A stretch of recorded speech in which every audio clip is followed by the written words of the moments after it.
Thank you for joining Virginia Copes for The New Normal, Understanding COVID-19 Stress as Communities Recovered.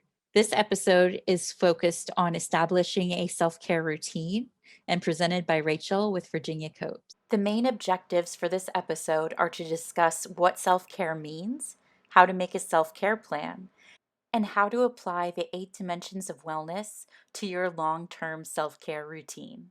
What is self-care and why is it important?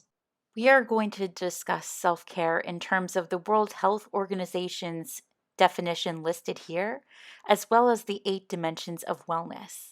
The 8 dimensions of wellness include intellectual, financial, environmental, emotional, spiritual, social, physical, and career wellness. And each of those are important because if any one of those things encounters challenges, it impacts the entire person. Some general tips for self-care and emotional management are number one, challenging negative thoughts. One common negative thought that many people encountered over quarantine was the thought of, I haven't done enough of X, Y, or Z. I haven't met the goals that I wanted to meet.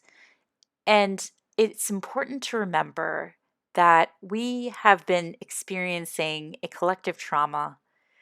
This is something that none of us have encountered before, and we have to give ourselves a little grace and a little room to grow and acknowledge that everybody's doing the best they can with the resources that they have, and give ourselves, again, a little bit of breathing room to challenge those negative thoughts. One way that can help us challenge those negative thoughts is to talk it out with a therapist or a counselor.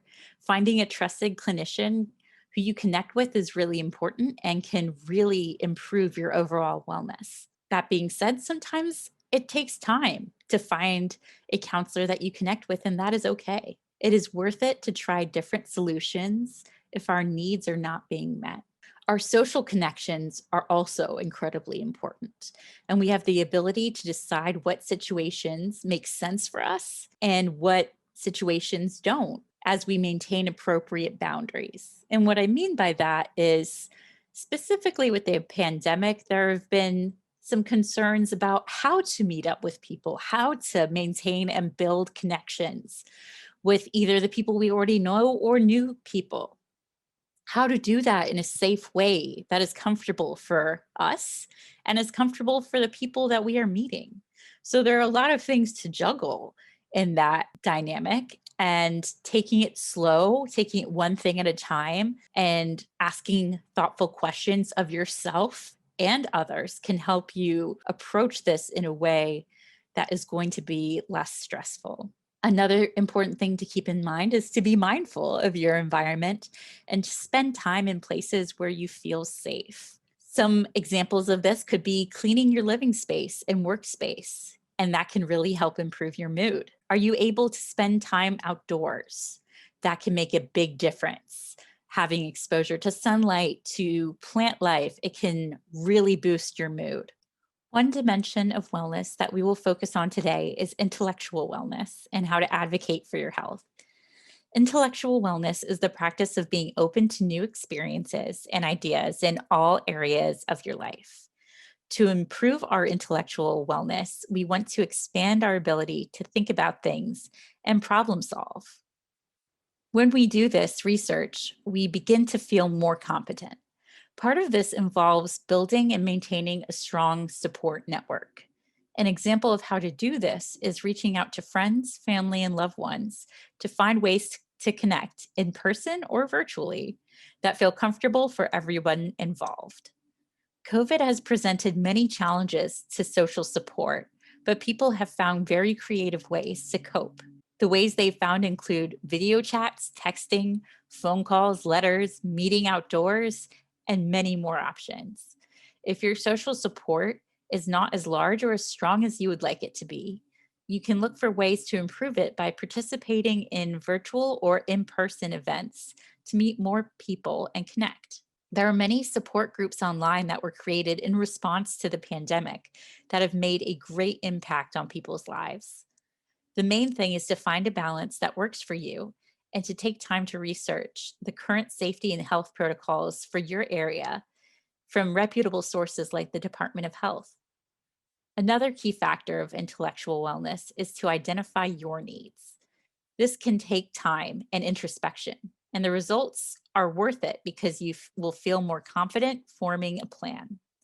For example, if you are invited to an event that requires travel and indoor and outdoor activities, you can take the time and decide what kind of travel and activities that you are comfortable doing and identify which parts of the event you would like to participate in and how it would make sense for you to participate. Communicate what you have decided with confidence and directness. Your first obligation is to yourself. The more times that you go through these steps, the more confident you will become with identifying and communicating your needs.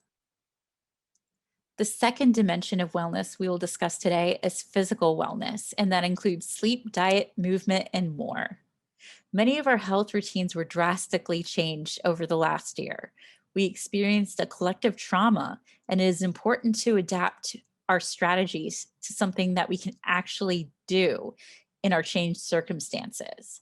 The specific things that used to work for you before COVID may not be working now. So we want to be thoughtful about how we approach things like setting a bedtime routine and a sleep schedule. What makes sense for you now as opposed to sticking to what worked before? Because sometimes making those little changes can have a great impact on your health.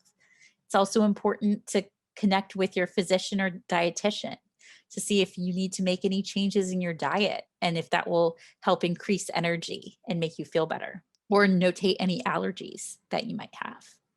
It is important to move as much as you can throughout the day. And we understand that COVID has impacted whether or not people can go to the gym.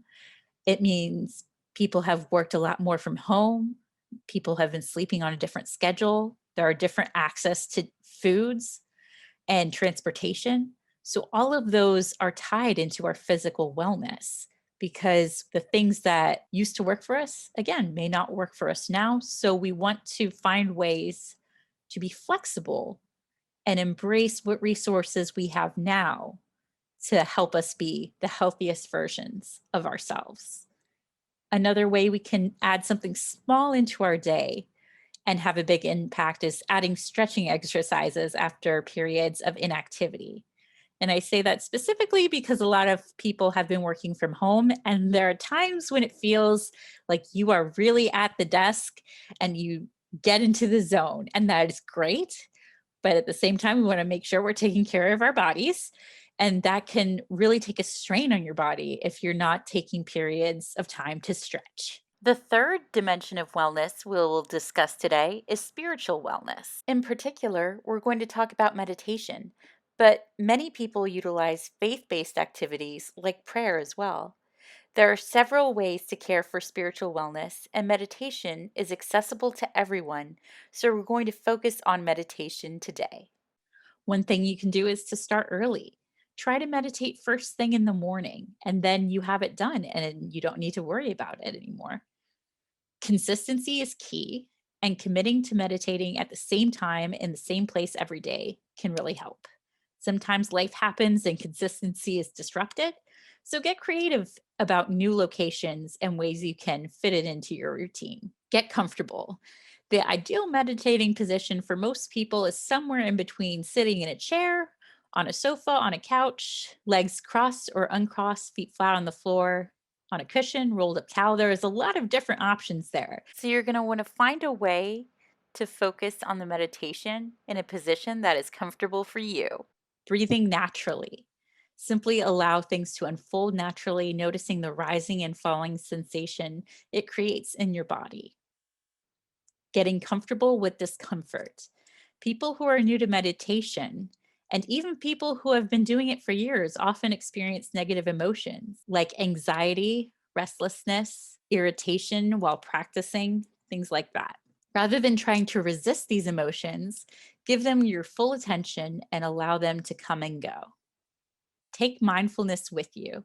Before you finish meditating, go out and about your day, form a clear idea of what you're going to do next. Maybe you'll shower, maybe you're going to have breakfast, drive to school, drive to work. Whatever the activity is, try to carry the mindfulness you cultivated during your meditation with you into the next task and throughout the rest of your day. Make sure to check in with yourself after each session. Try to take a moment to notice how you feel physically, emotionally, and mentally. Buddying up can help. Try to get a friend to start meditating too. You don't have to meditate at the same time, even, but having someone who's also looking into meditating regularly can help motivate you towards establishing a consistent practice. Avoid judgment. It may be tempting to judge each meditation practice as good or bad if you were able to focus or not focus on that particular day. It can be hard.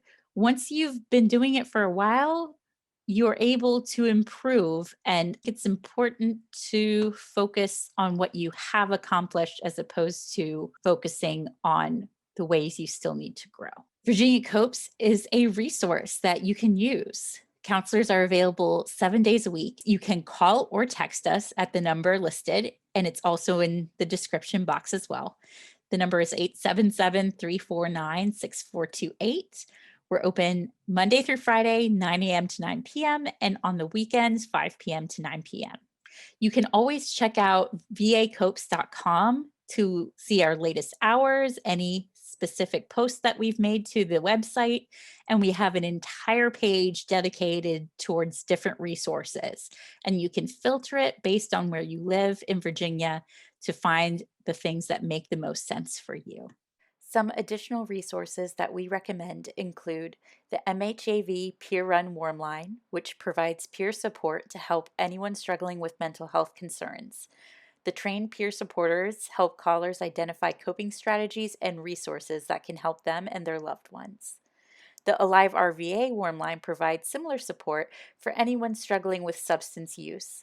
AliveRVA has partnerships in place to connect individuals affected by substance use disorder and their families to resources that can help them recover. We also recommend calling the Virginia Department of Health's vaccination number. You can also access their website at vaccinate.virginia.gov. The Calm and Headspace free resource pages on their websites. Both Calm and Headspace are applications that can be downloaded to your phone, tablet, or computer. These applications normally require subscriptions, but both of them created free resource pages in response to COVID-related stress. These pages provide free access to many of their meditations, breathing exercises, and music. Mindful.com's self-care planning resource is also very helpful. SAMHSA's Wellness Guide is also an excellent resource because it is a comprehensive self-care planner with sections that cover each of the 8 dimensions of wellness. If you have any questions, we really encourage you to email us at virginiacopes@gmail.com, or you can call us during our hours at the Warm Line at 877-349-6428. We look forward to hearing from you. And thank you so much for coming to this episode. And we hope you have a great day.